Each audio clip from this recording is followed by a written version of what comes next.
Hello, this is Alex Calvo Garcia. You're listening to the Iron Hour podcast. Hello and welcome to another episode of the Iron Hour podcast. As always, I'm your host, Barra, and I'm joined by two of my usuals today. I've got Max Bell. How you doing, Max? All the better for seeing you, Barra. You say that every single week. And I'm also joined by YouTube phenomenon, Mr. Gareth Holden, also known as Iron Army. How you doing, Gareth? I'm doing very well, thank you. All the better for seeing Max. No. I wish we'd set that up, but we're not that slick. And how are you, Barra? How are you? I'm a little bit flustered, mate. I'm not going to lie. So I planned out this podcast, right? I kind of knew the direction we were going to go. I knew the things we were going to discuss. And then from nowhere, from absolutely nowhere, we have the statement which has been released this evening. That indicates to the listeners at home that we are recording this on Tuesday night. The statement which came out just within the last few hours, that Lee Turnbull's contract has been terminated by Scunthorpe United. He leaves, being the head of football, he leaves his role. Big shock coming out of the club. We'll discuss that on today's episode. We'll also look to review the game against Buxton at the weekend, that really disappointing game. We'll have our usual spy in the camp. We preview the FA Trophy game against Warrington Rylands this coming weekend. And we have our usual hero and idiot and moment of the week. Right, Max, where else can I start? Statement comes out today. Lee Turnbull relieved of his duties, although let's be honest, the wording wasn't as soft as that, was it? Break it down for me. I don't even know what question to ask you, buddy. Well, it's certainly been the big news today. I think it's distracted people from the defeat against Buxton. I mean, Lee Turnbull, on and off, has been at the club for, certainly the last 20 years in various off-field capacities. Head of community football, done a lot of youth coaching. It wasn't that long ago. He was even Russ Wilcox's assistant manager for a little bit. The director of football, chief COO, chief operating officer. If there's a job at that football ground, he's just about done it. Even as a player back in the 90s, on a personal note, he's, because of his role with sort of the football and the community coaching stuff, he's someone I've known for more than 20 years. And, he's been around that club. He's a really experienced hand. I've got a lot of time for Lee. He's been almost a singular constant there for a really long time and a really, really difficult period. So, it was a bit of a bolt from the blue, like you say. Obviously, the club have just appointed the new CEO, chief executive, and clearly they've decided that this was the way they wanted to go. I don't even know what I think at this point. Like I'm shocked. Like I'm genuinely shocked. Some fans have reached out to me and said, echoing what I'm thinking, what the hell's going on? Did not see this come in. Didn't see it being announced on a Tuesday at 6:00. And then I've had one or two other messages saying, could have seen this come in with a CEO coming in. It seemed like this was the drift. Gareth, did you have any indication this was coming? Has this caught you off guard? Or I think it's caught everybody off guard, I'll be honest. Normally you hear an inkling of something, you'll read something somewhere, and there's a bit of a rumour going round, but absolutely nothing this time round. It's just come, like you say, bolt out of the blue. It's took everyone by surprise, thrown everyone off. Everyone's questioning everything, and is it the new CEO that's caused it? Is it something else that's caused it? I guess it'll all come out in the end. Why it's happened, but I think we're just going to keep ourselves grounded and not jump to conclusions and start off rumours here, there, and everywhere as to why it's happened. A lot of people have got a lot of time for Lee. He's done a lot for the club, as Max has said. It was always jovial when you spoke to him. He might have been unhappy inside with stuff that was going on at times, but whenever you spoke to him, he always had a smile. Always welcomed you. So it's a shock. I think it's a shock for many, but we've just got to maybe not jump to too many conclusions as to why it's happened. No, and I think just to dispel one of the rumours that's going around regarding, is the CEO involved? I reached out to Michelle Harness this evening for a comment from the club regarding the statement, and she came back to me and said, the only details we're prepared to give at this time is that it was a board decision. So definitely an indication there from the club that this is what the board have decided. This is their decision. They've signed off on it, and this is there's a lot of change at the club at the minute, Gareth. There's a lot of change, and this is the new world. How do you feel about it? It's part and parcel, isn't it? It's the same as anything. I think we've had the new board and everything now for a year, just over a year, and I think over time things do evolve, things do change. Other ideas come into it, and I feel that it's just part and parcel of the football club. We try things, maybe they don't work out, like with Kelvin going, and yeah, it's just part and parcel moving forward and streamlining maybe a bit more as well. I don't know, but yeah, we've just got to move with it. It happens. It happens in all places of work, and it's happened at Scunthorpe United. So it's one of them things. We move on. We do move on. Times move on very quickly as well. Max, I guess the question I'm about to ask you, I'm not asking you to give me the actual answer. I would just want to know what you think. Okay, I want to know what people are thinking right now. So my train of thought goes along the lines of, is this to do with recruitment? Andy Butler has said in his post-match interview at the weekend that there would probably be an announcement of a signing on Monday. As I've already suggested, we are recording this on Tuesday night. We've had no announcement yet. There may be one tomorrow when this podcast gets released. I genuinely don't know. I honestly don't know. So my question is, Max, do you think is it recruitment related? What do you think? I don't think those two things can be connected just because of the turnaround time. The key words for me were contract terminated. As sort of, I think I put on Twitter earlier, it wasn't made redundant. The club's quote wasn't left the club. The club's own words were contract terminated. Now, that to me sends a different signal than different wording would have done. Look, this is just my personal view, but under those circumstances, I would expect somebody to have been paid up if it's a case that their contract has been terminated. So I'm not sure how much of a financial saving there is actually going to be. It could be that they envision a different way of working, who's getting responsibility for football and non-football matters. Look, we're never going to get all of those questions answered without the club coming out and really going to them. But I'm not necessarily sure that they will as part of the contract termination. Sometimes in all walks of life, non-disclosure agreements, the kind of legal agreements that you get nowadays, are often a lot more common than they were 10 or 15 years ago. So we might never get all of those questions answered. The test will be as to whether or not it was the right decision on do the off-field steps taken, keep improving the club stability and the financial situation, and on the field, can we turn the recent form around? If you spend a lot of time on the match day in the exec lounge, and you're often kind of talking with people, you're getting about, and I know previously you've seen a lot of Lee on a match day. Did you see him at the weekend? Who, me? Yeah, Gareth. Sorry. Oh, sorry. My head's all over. No. The last time I saw Lee was at the fans forum. Yeah. So I'm sure he's been around the club since then, but that was the last time that I saw him. So, So yeah. So no, nothing to report from Saturday. Right. I think we have to move on. I would genuinely spend another 20 minutes on this, but there's so much going on at the club at the minute. We just have to talk about as much as we can. So let's move on. Let's have a look at the game on Saturday. The 3-2 defeat at home to Buxton. Gareth, I don't even know what's going on. What the hell is going on, mate? I've got no idea. If I did know, I'd pass it on to somebody that needs the help. But no, I've got no idea. It's just you just go to the games now and thinking, before beginning of the season, you'd go just thinking you're going to win.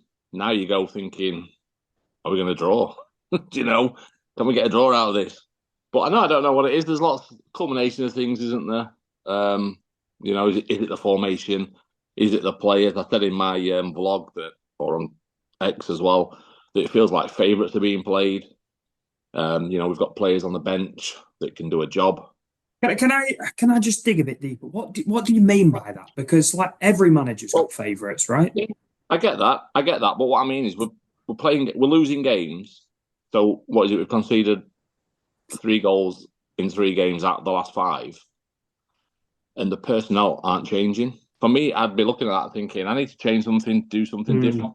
And it seems to be sticking with his guns as though it will change by playing the same players. They'll get out of it. But I feel that it's, there was lots of praise for Max Brogan on Saturday after the game. They came on for like 20 minutes, and there was lots of praise and lots of fans wanting to start games. And I just think that he's a player that looks good when he comes on, when he does play. And why is he not starting? I don't get it. Lots of other people don't get it. But it just feels that, that the same formation's being played, the same players are being played in that formation, whether it works or not. And that's what I mean by favourites. Max, feel free to jump in and kind of give us your opinion on the starting 11, what maybe needs to change going forward, what didn't work so well on Saturday.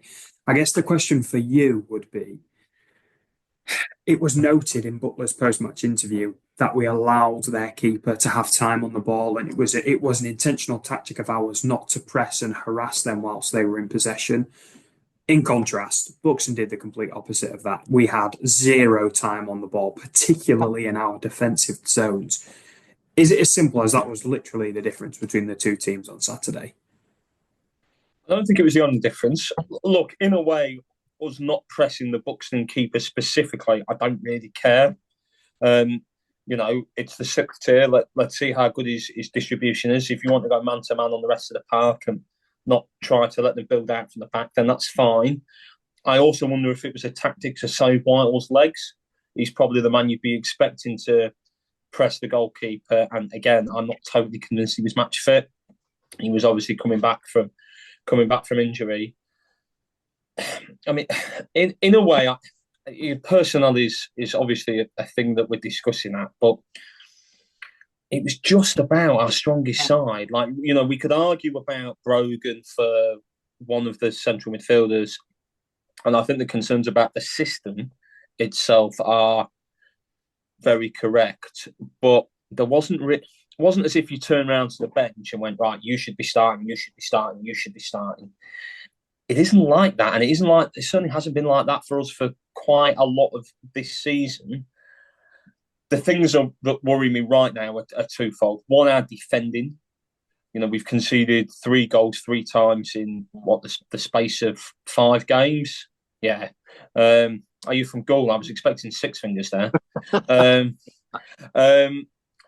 And to get, to go away to Southport, away to Spennymoor, and at home to Buxton, score twice in all of those games and get no points, nil point, that's not acceptable. The singular biggest upside about playing 5 at the back is that you're meant to be defensively solid. And we saw that in some of the games earlier on this season. If you're playing 5 at the back, I can forgive you not looking like 1970s Brazil. But you've got to be defensively sound, otherwise you're fucking wasting the extra centre half. So the fact that we've now managed to go completely to the other extreme concerns me. And look, we've said it before, and if we keep losing games, I suspect we'll say it again. Even when we did have the odd good performance here and there, I have never been convinced that this formation is the best setup to get the best out of the personnel we have in front of us. Now, look, we could spend the next 3 months playing 4-3-3 or 4-2-3-1 or 4-4-2. And if we still play shit, well, that'll answer the question. And then it will be a case of, right, is it the management? Is it the personnel? Is it something else? But right now, it's the biggest unanswered question for me is A, the defending, and B, the tactical setup. I mean, yeah. I don't know. I can't. This is the first podcast, mate. I just do not know what to say. I am completely caught off guard here. The thing Gareth, is, you go on. The thing is, we had enough chances to win that game. what was it, 20? I think it was. But Butler had said, Gareth, in his post-match interview, we could have easily won that 6-3. Yeah, and we could have done. That's the thing, if we'd have scored the goals, we'd all be raving about it, but we didn't. So is it the defence? Is it the front line? That are letting us down as well.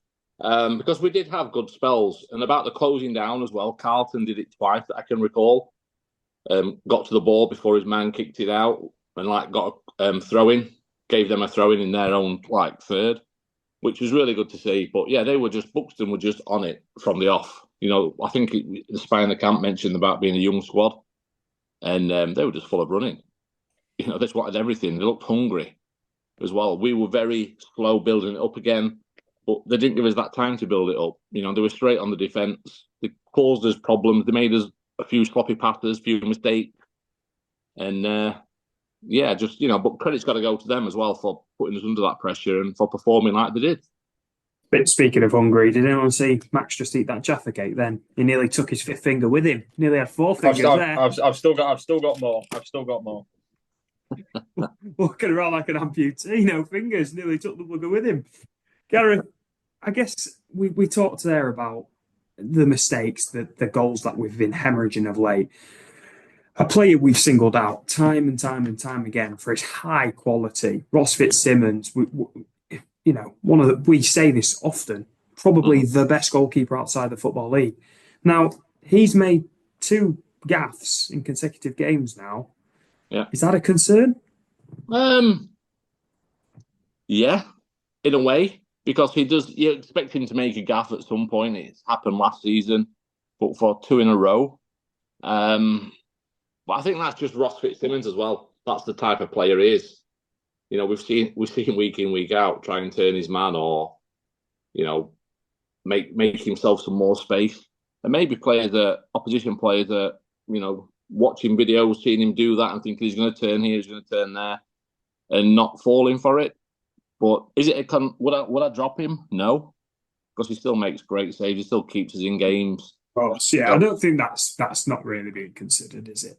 No. But some people might be thinking it, But no, there's fans. Mason Campbell. Yeah, Mason Campbell's mum. But no, there's fans think all sorts, isn't there? You can read, all the different media, social medias, and there'll be somebody on there complaining about something or moaning about something. So I just think, it's in his game, and then maybe next time just put a foot through it. Foot through it, indeed. Right, Max, you talked about the formations, the systems probably not working. You are clearly not a fan of 3-5-2, as I guess a lot of fans aren't, if we're being completely honest.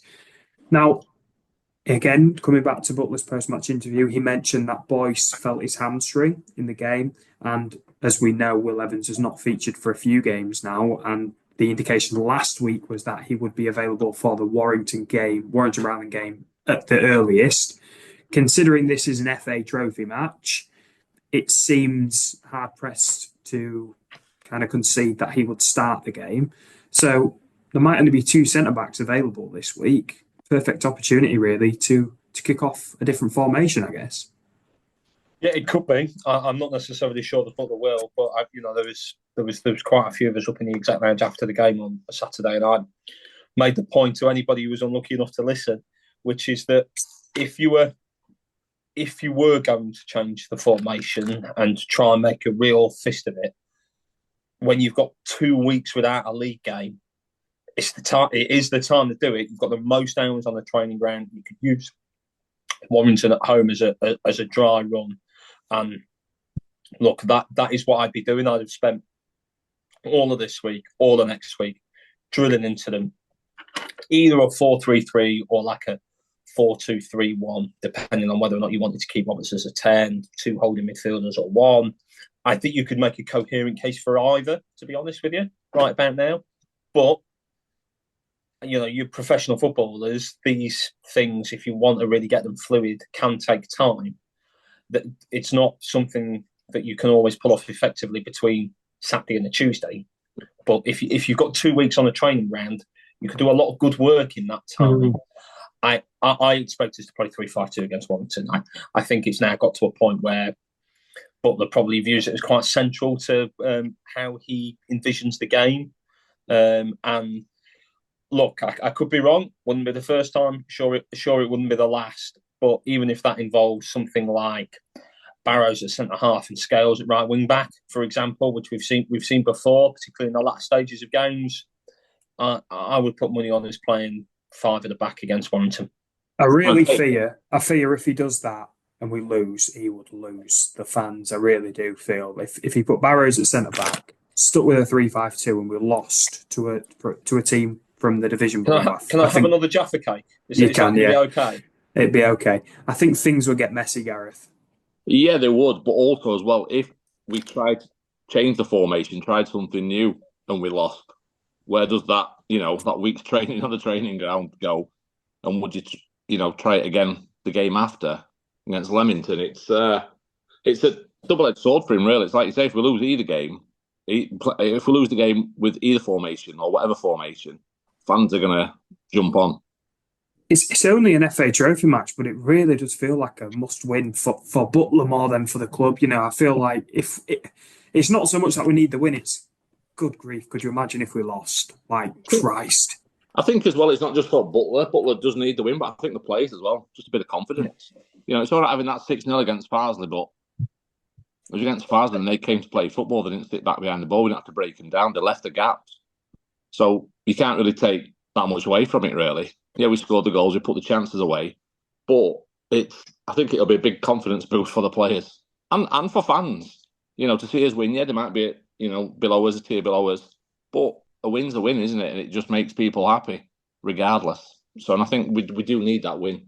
Whether it's 1-0, well, even if it's 1-0, fans will moan because it weren't 6-0 against the team lower down. It's just football, isn't it? But we do need a win. I would just say as well to prove we are recording this on Tuesday. I don't know where I got Sunday from. There's 4 games in our division happening as we're recording this. Kidderminster are 3-0 up at home to South Shields, and Curzon are 1-0 up away at Marine. Mm-hmm. So, Jesus fucking Christ! So we're already 4th, fellas, and that's Curzon have now jumped above us, and they've got a game in hand. So at this rate, they'll take some catching. And I would also add as well that Buxton are at home at Brackley. They're about 10 minutes into the second half.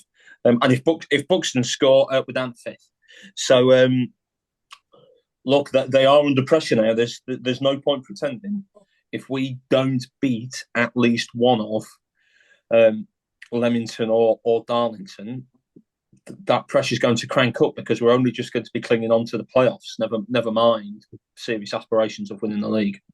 It is difficult. Look, you two know my position, okay? And I know I'm increasingly becoming in the minority, but everything in my mind is framed around my pre-season predictions, okay? I thought we would finish 5th, and I thought that would be a fair return based on it being Butler's debut season as a manager, based on our squad. I haven't shifted. I still would be happy with the top 5 finish. I know that sounds negative to a lot of people, but for me, what's happening so far is just proving that, like, my expectations were somewhere close to reality. I would start to get concerned if we start dropping out of those playoffs. That's when I would get concerned.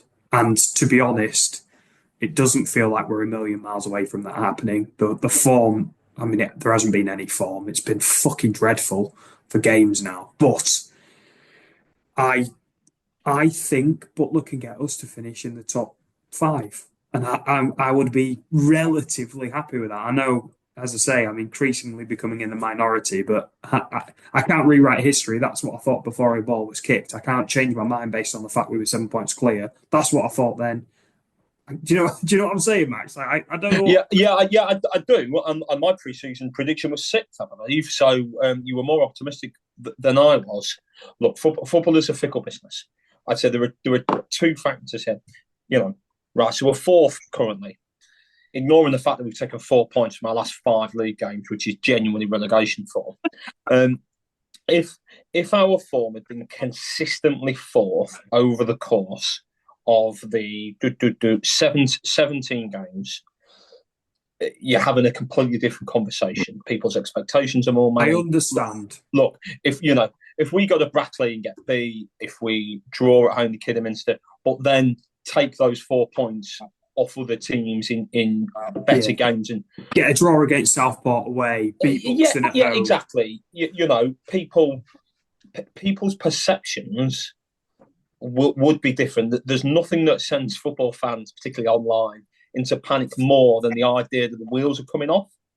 Look, we're not like that yet. We're not even halfway into the season.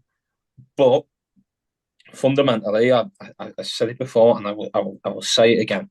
By sacking Dean in the summer when he was under contract, you send the message that anything other than first is a failure.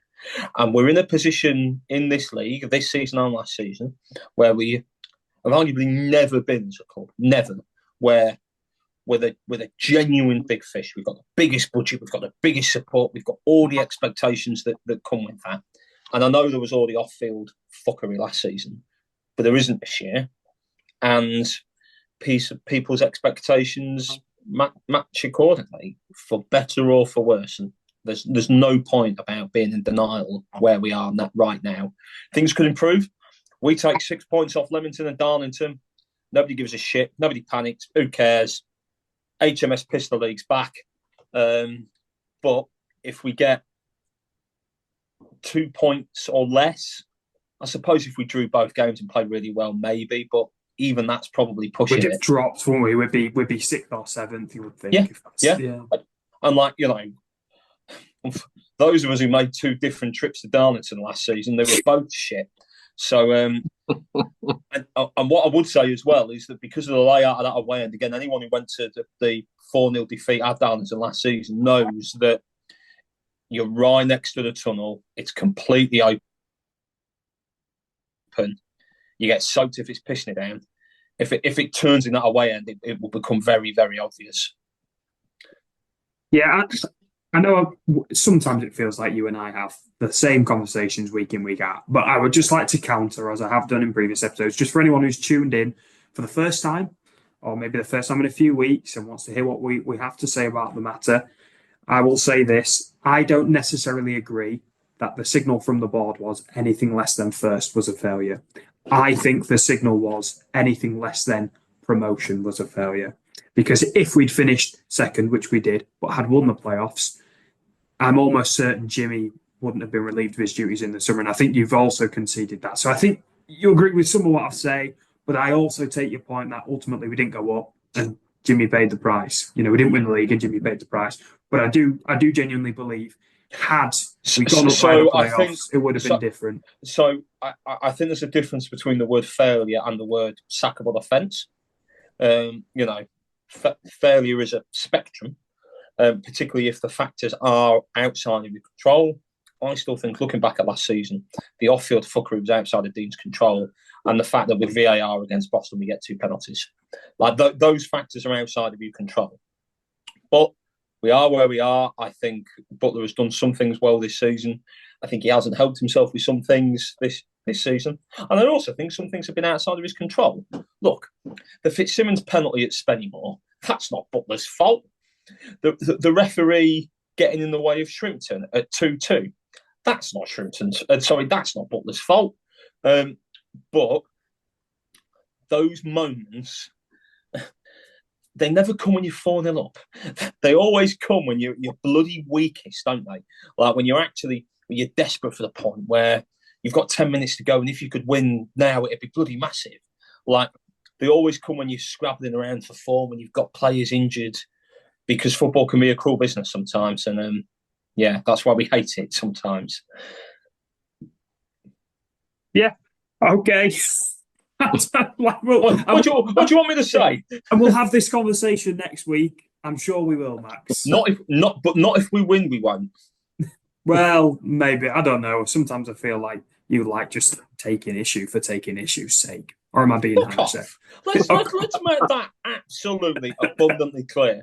That you say that, you'll get sworn at, because that's not true. I'm not having that. I could live with that. Right. I can live with you saying I'm about to bite off my own fingers because I want another Jaffa cake. That's fair game. You are fair game, mate. You're a politician. So I think we'll draw a line under that. I mean, Gareth's just sat there for 5 minutes, like, ooh, okay. Is it I'm my just turn? Is it my I'm just turn to enjoying the talk? moment. I'm just enjoying the moment. Yeah, like a third wheel, won't you, mate? Aye. I won't say what you was, but anyway. Right, should we have a... Marco's not here to tease me, so Gareth, should we have one? No. What one? Yes, a spy in the camp. Oh, go on then. We'll have spy in the camp. Do you want another one? What, a Jaffa? I'll have a Jaffa. Here's this week's... Not another one. Yeah. Here's this week's spy in the camp. Right then, Iron fans, a bit of a treat for you this week. I'm joined, by someone who's been on the podcast before, Mr. Matt Turner from the Warrington Guardian. So you're a bit of an expert when it comes to Warrington football, Matt. Oh, that's a nice way of bringing me on. Thanks a lot, mate. Chucked you straight under a bus, mate. Early doors. Yeah, right. Yeah, I better bring my A game now. Yeah, I've set the bar high. Well, yeah. Listen, this podcast has a high standard, obviously. So you meet the criteria. So congratulations on that. Right, so let's get stuck into it then. So what can you tell us about Warrington Rylands then in Step 3? Is that right? Yeah, that's right. So Northern Premier League, Premier Division. They've had a bit of a difficult start to the season. They had to part company with the manager Mark Duffy.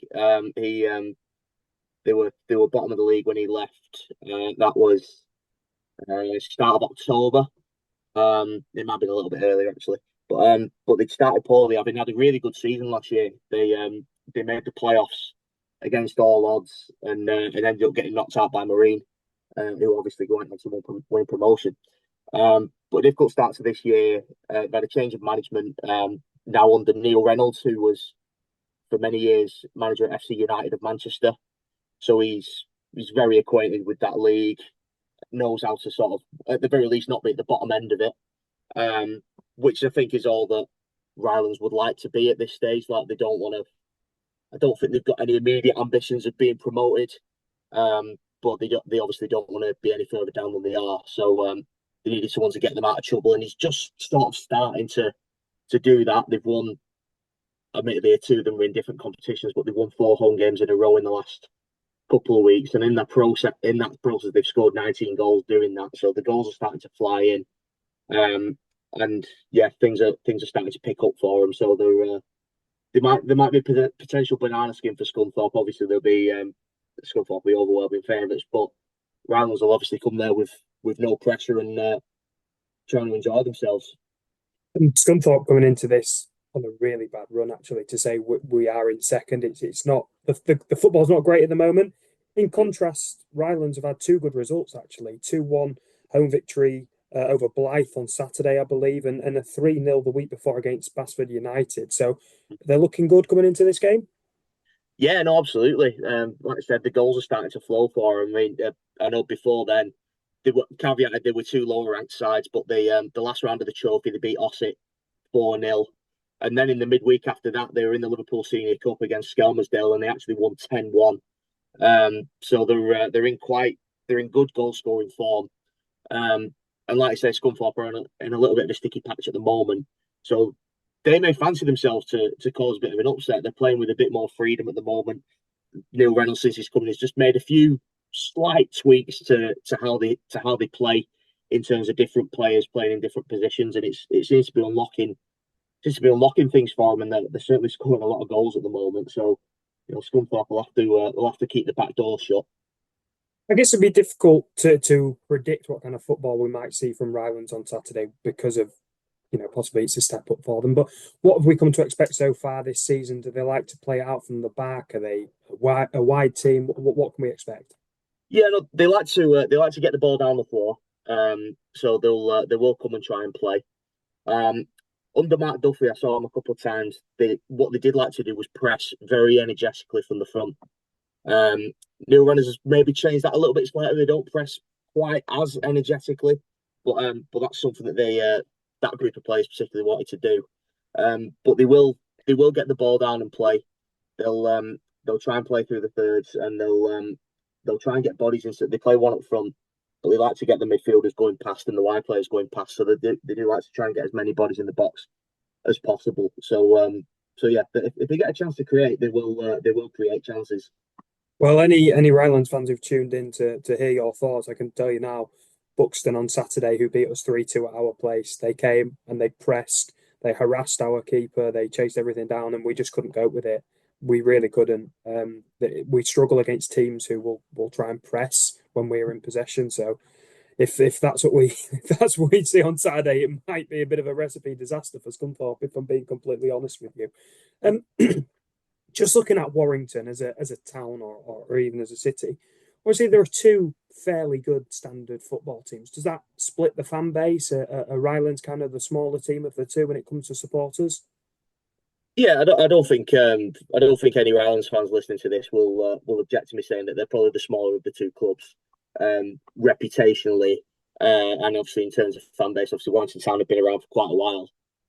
So have Warrington Rylands since 1906, but they were predominantly a regional team, a works team.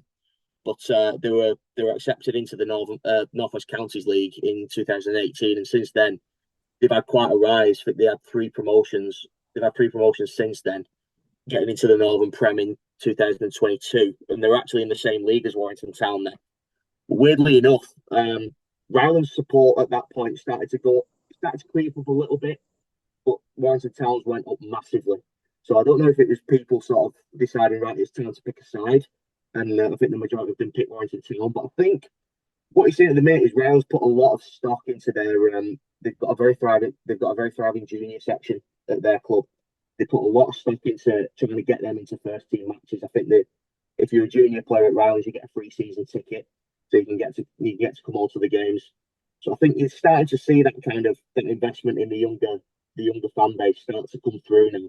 You're getting to see more people at games, and more these young kids are conditioned to go and watch Rylands now. So I think it bodes well for the future of sort of growing their fan base. And I think they are starting to creep up now towards the sort of 400-500 average attendance mark, which you'd probably be happy with. Level.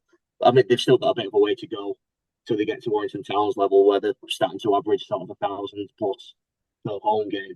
But I think they're pretty happy with where they're going at the minute, because they did have a rapid rise through the leagues, and I think they kind of freely admitted once they got to the level they were at, they'd be quite happy to have a few seasons where they are, just to sort of so the club could catch up infrastructurally to what was going on the pitch, and they're sort of starting to get to a bit of an equilibrium now. So maybe once they get themselves out of trouble this season, next season they can have a bit more of a push. Yeah, fair enough. And finally, then, any players we can look out for on Saturday? Any names we might be familiar with? Well, there's a couple. There's a lad called Alex Kawamia, I think, who's had a decent career in the lower reach of the Football League. I seem to recall him playing for Doncaster. He played for Crewe as well. He's sort of coming. I think Neil Reynolds kind of said he's a bit of a project for him. He wants to get him falling back in love with football again, because if he can, they've got a real talent on the hands who can cause a lot of damage. But what I'd look out for is Ben Hardcastle. I mentioned earlier that he's sort of made tweaks in terms of playing players in different positions since he's come in. Now, Ben Hardcastle's probably the best example of that. He arrived sort of before the start of last season and was predominantly a right winger, but he sort of drifted into more of a number 8 role, a box-to-box midfield role, and it's unlocked something in him, and he scored 6 goals in his last 4 games. He's a real threat getting up and down the pitch, and he's a very good set piece taker as well. So he'll be one to look out for. Him, Alex Kawamia, and some of the Sanka's a very powerful striker as well. Whether he'll come off the bench or start, not quite sure. But they're probably the 3 to mark your card, I'd say. Perfect. Right. Thank you very much for your time, Matt. And we'll be in contact with you, hopefully not for a replay, but hopefully for when we play the other Warrington team at the back end of the season. Yeah, always a pleasure, mate. Don't worry. Cheers. Thanks. Well, there you go then. They were the thoughts of Matt Turner, a journalist from the Warrington Guardian, and the second time he's been on the podcast this season, Max. Right, another spy in the camp, Max, that's come on and said the team will turn up on Saturday and play football.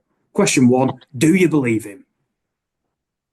Well, I think we've seen some of the sides come here and play football, and it worked quite successfully. When they had possession and they were hitting on the break, Buxton basically played 3-3-4. So do sort of believe him, particularly when they've got the ball. And I don't think I genuinely don't think there's a right and a wrong way to play football. If you win football matches and you score goals, then you've played the right way. I would be surprised if they start throwing 6, 7, 8 men forward, to be honest. Look, we'll see. They are only a division below us. If they did come to the Attis Arena and sprung an upset, they wouldn't be the first side from their division we've lost to this season. So I could see it being a tough game. I really could. Well, it's a good time to play Scunthorpe, I think. That's certainly what I'd be saying if I was involved with Rylands. So, we'll see whether or not Matt's predictions come true on that front. Gareth, looking ahead to the game, I think you and I talked about this actually on Messenger the other day, where I said, what do you think the attendance will be? Obviously, it's a cup game. Football's not been great. I'm going to chuck one in here. Do you think there'll be 2,000? No, I don't. If the football had been great, then I'd say yes, we'd have well over 2,000. But I just feel that it's going to be less. I don't know if I'm going or not, Well, we need you to, mate. Otherwise, we haven't got a fucking podcast next week. I'm going, aren't you? Oh, right, that's enough then. Yeah. No, I just feel that people will look at it as a game that it's not necessarily needed to attend. I think league football is more important to a lot of people. And I just feel that with Christmas coming up as well, I've said it before, Christmas coming up, people are looking and think I can save a bit of money towards gifts or food or whatever they need to do with it. And that's, everyone's prerogative, what they want to do with their money. So I can see around 1,500, maybe less than 1,500 there. I really can. It's not good, is it? Stinks of JPT. Yeah, it's not good, but it is what it is. Like I say, if the football had been better, I think a lot of people would have maybe thought, yeah, we'll go to this. I can see it being a good game. I can see it winning again. But the way it has been, I just feel there'll be lots of space. And the Mort stand's not opened as well. So. Oh, right. Okay. I didn't know that. No, that's not open. So I don't know, there'll be people that like sitting in that stand and think, well, I'm not going if I can't sit in that stand as well. So, there's a whole combination of things. But, I could still be going. I just don't know yet. Whatever Kendall decides. Oh, yeah, quite right. Right, I think we've already talked about the Warrington Rylands games enough, based in, the chat we had before spying the camp. So we'll move on to our usual hero, idiot, and moment of the week. Gareth, kick us off. Who's your hero of the week? My hero of the week is a very personal one. It's Kendall. We went to a funeral. Oh. We went to a funeral last week, so I just put a downer on thing. And it was her first funeral. That fucking hell, guys, keep it light. I know. And we were and ahhing about whether she should go or not. And we decided that she should, just to, understand that, life does come to an end for people. And just so she could see it happening. She's 3.5. She had lots of questions. We were in the service for 70 minutes and she sat perfectly. Then we went to the graveside as well. Family were just invited to the graveside, see the burial, and she was just, perfect. Didn't moan or anything like you'd expect some people to. I think I got more bored than her in the service. And yeah, so she's my hero just for being so well behaved and understanding and just asking questions afterwards. And also as well, this is completely different. Still to be Kendall and the service, but at the wake there was a French historian there. It was part of my uncle's friend. And Kendall likes to speak French. And so they were learning words together. He was speaking to her in French. She had no idea what he was saying. But she enjoyed it and she's learnt some new words. But I think that's the first sentimental answer we've ever had on this podcast. I genuinely cannot think of another one. I like that. I like that a lot, mate. Max, who's your hero of the week? How the fuck can I compete with a 3.5-year-old? He's really got the violins out there, hasn't he? Now, you've got to really pull something out of the fucking top drawer here, mate. And I'd just like to warn people that I haven't. And as much as I strongly believe in my choice, Gareth, congratulations, you've got the point, well deserved. Say bonjour and mercy to Kendall. Because my hero of the week is Gary Lineker, who I feel like has got many, many fine qualities, but being a child at a funeral is not one of them. It was announced couple of days ago that he was due to be stepping down from BBC from the Match of the Day after 25 years. Certainly, me, people of our age, Barry, it's our entire football watching life, and before smartphones and Twitter and everything. Whether or not you got back home in time for Match of the Day, like it was a proper thing. The way in which the news would have to go, and if you want to not know the scores for Match of the Day, look away now. Like completely unthinkable. But like genuinely, I don't care if people disagree. Gary Lineker was a great striker for club and country. He was a really, really good TV presenter, not just of the football, but when he's done the Olympics and other stuff as well. And he's someone who, no matter whether you agree or disagree with his politics, he's somebody who stood up for what he's believed in, has risked millions and media abuse. I think he's a fucking legend. He's a working class kid done good. He's like literally worked on market stalls with his dad. And if he's gone off to retire, it's so well deserved. He's a proper legend, and we'll miss him. But Gareth is getting the point. I know. Obviously, yeah. Gareth's getting the point. Yeah, of course. Mate, he pulled out my 3-year-old daughter speaking French at a fucking funeral. Like, what do you want me to do? My hands are tied. I could have pulled out these and turned them into wine live on air. And he knows what he's fucking doing as well, doesn't he? I don't even think he was at a funeral. He knows exactly what he's doing. Right, enjoy. Can I just give an honourable mention, actually? So, Gareth gets the points. If you ever granted me one, mine would have been Joe, the 14-year-old at North Shields FC, who stepped in and played the last post. Did you see this? Played the last post on the guitar. That's unbelievable. Like, I don't know the situation that's happened there, but some things obviously happened. They've needed someone to step in. And matey boy at 14's just got his guitar out, got on the centre circle and banged out the last post. Like, genuinely very impressive. Well done to Joe. That was seriously took some bollocks. And then you just hope that after the end, nobody shouted out, right, do Wonderwall.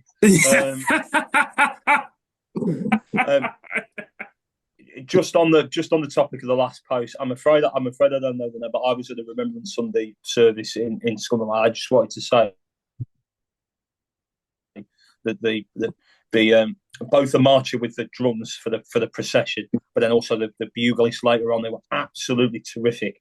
To do it in front of hundreds and hundreds of people live, no second takes, no second chances, absolutely terrific. Like was it Mike Bass who said that's proper pressure? Which is why you'll be a mason, right? So it's an embroidery error. Good old Kipling, the poet, not the cake man, of course. Let's I'll tell you, every week there's a Mike Bassett reference. Like, it's just full of Easter eggs. Who did I refer? Oh, Luke Williams. Obviously, he's been linked to Scunthorpe. What a 20 minutes. I said he is the definition. He is the definition of what a 20 minutes. Like, if you say to me, what a 20 minutes, I'm thinking Luke Williams. But what a 20 minutes? Yeah, but he limped. He's made a matchstick sparrow. Yeah, but what 20 minutes? Like, fucking hell. Right, so let's have Hero of the Week. Gareth. We've just done Hero. No, I don't know what is going on. Moment of the week. Gareth, what was your moment of the week? Happened earlier today. This evening. Does it involve your 3-year-old daughter and how cute she is speaking in Spanish? It doesn't. Bollocks. It involves Martin Maidment. Yes. I tell you what, you know what you're doing this week. Ben put a picture up of his dad eating pizza. They were in Pizza Hut. The hospital allowed him out. So it's just really good to see him out of the hospital, out in the open, as it were. He's not being, he's still got to go back to the hospital. He can't go home yet, which is unfortunate. But that time will come. It's showing good signs that he can get out and about. And I was just really happy for Ben and the family that that the dad's out and enjoying a bit of pizza. I don't know if it's pineapple or not. I don't know. I'm sure he didn't. Based on the fact that he's a nice guy. So I'm pretty sure he didn't. But yeah, really good answer, mate. Again, like Get your Max, clean sweep. Get your. I have been mullered, and we're not even halfway through. Unless like you've really got to pull it out, Image, just to stay in the game. So again, I haven't. Get your money on Gareth, and also obviously Ben and Martin. Well, certainly Martin lives down near Skegness. I don't think pineapples have yet reached Chapel St Leonard's. I think he's Max, I didn't even know you were funny until tonight. Like, what is going on? Well, I'm losing this 3-0, so I'm having to pull it out of the bag with a couple of jokes. My moment of the week happens Sunday afternoon in the great city of Sheffield. Am I relieved? I really thought you were going to say Saturday night in Inverness. Play on, Max. Mate, if I thought I could get away with that. No. And if anybody wants to know about that story, come and ask Barry at an upcoming game. No. Sunday afternoon in the great city of Sheffield, it was the Steel City derby. My one piece of trivia about that is that do you know who the only Sheffield Wednesday manager to do the double over Sheffield United in the Steel City derby in the last 100 years is? Lawsy. Correct. But it was a 1-0 win for Sheffield United, and it was absolutely great footage after the game of all the Sheffield United fans, the manager, Chris Wilder, and of course Joe Root, the England cricket batsman, absolutely rat-arsed, singing, dancing, celebrating. And do you know what? That is what football is all about. I've got so much time for that. Like, people who are from there, half of their city, it's a big rivalry. They've won. Why the fuck shouldn't they be able to enjoy it? That's what I want at our club. I watched that footage. I thought it was great. So, yeah, my moment of the week was all the Sheffield United fans, their manager, and Joe Root having a massive party after beating Wednesday. Again, like, Gareth gets the points. But good answers, mate. Like, good answers, they're just not the right ones. But they are good. Like, you should be proud of yourself. You know, yeah, the patronisation definitely makes it worse. I'm swiftly rewriting my idiot of the week to be you on Saturday night. Right. And you know, Barra thinks I'm joking, but he's not 100% sure, is he? Not 100%. Let me. Okay, I'll explain the story after the segment's done, or I'll give a version. I'll give a version of the story after the segment's done. First. He's regretting that he takes issue for issue's sake now, isn't he? Yeah, embarrassed. Gareth, can you still got that editing tool? Can you? No, it's staying in. Yeah. Well, I wish I'd done. Anyway, idiot of the week. Idiot of the week. Gareth, who's your idiot of the week? Me. Max is going to get the points on this one. We might not. It really depends. Basically, at the game on Saturday, I put £5 on Buxton to win at 5-1, and I should have put a lot more on. That's it.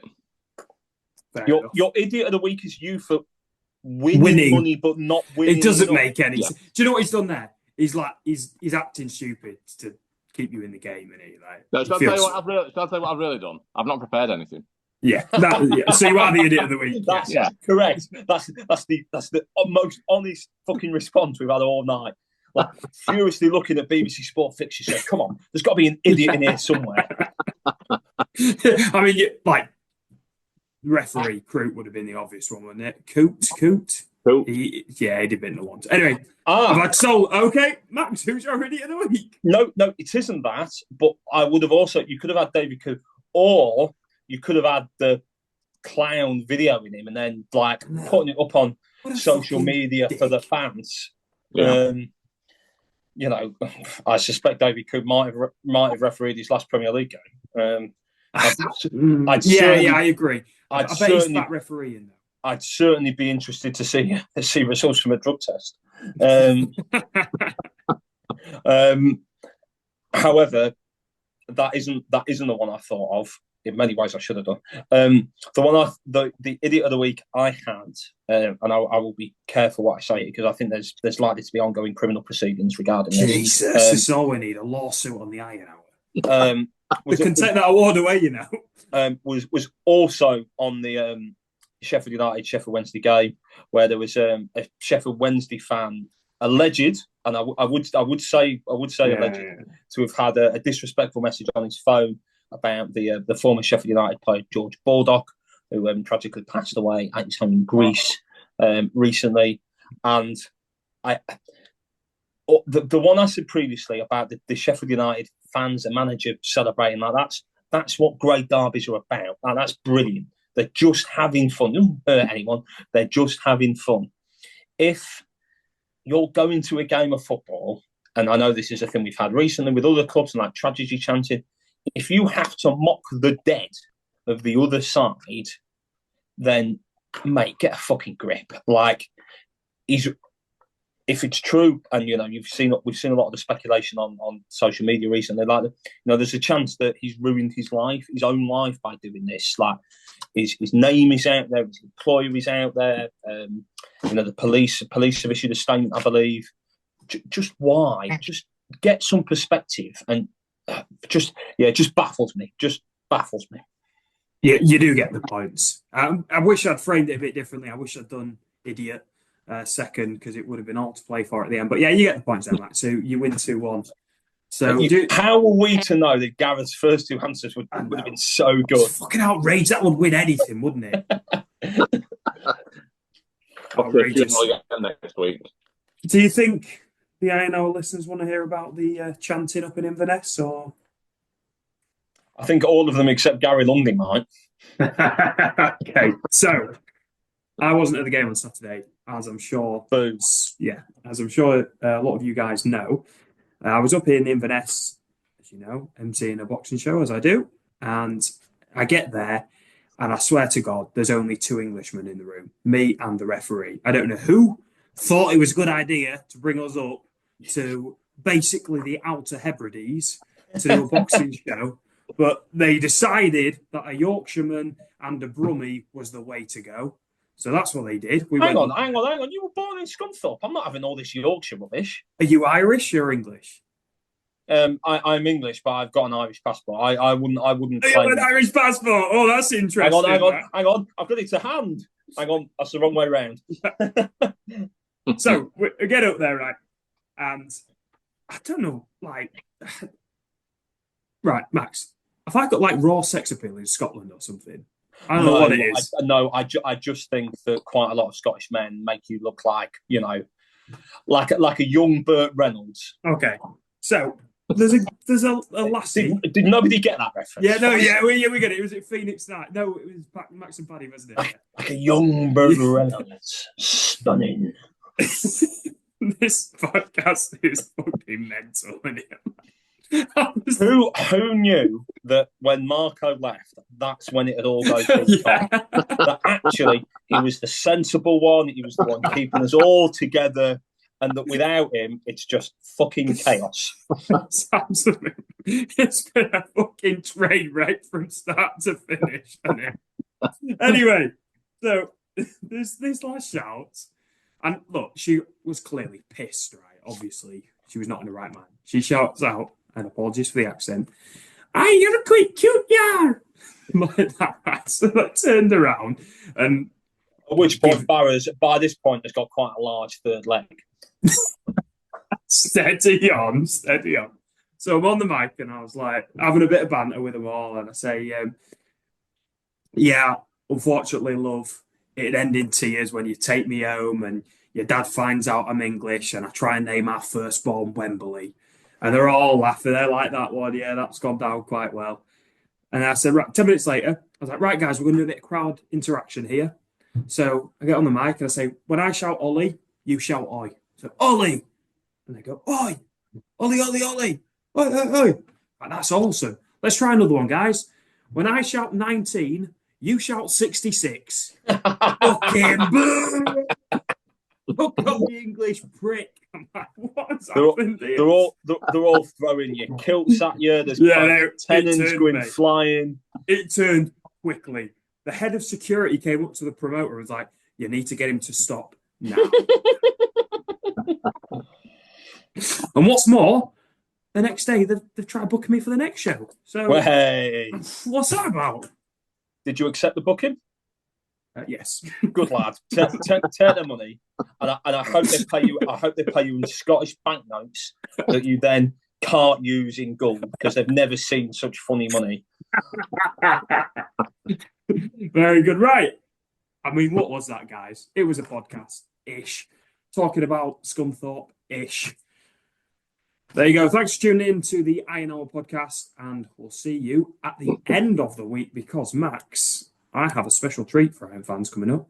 Ooh. I've been working hard behind the scenes. Well, we all have. And I'm pleased to say, touch wood, unless they've seen this episode and changed their mind, I have a very special guest planned to come on at the back end of the week, and we will be releasing the podcast, if all goes well, before the game on Saturday. So you should be in for a double header this week of the Iron Hour podcast. Thank you once again for tuning in, and we'll see you. Up the iron. Up the iron. Up the iron. Up the iron.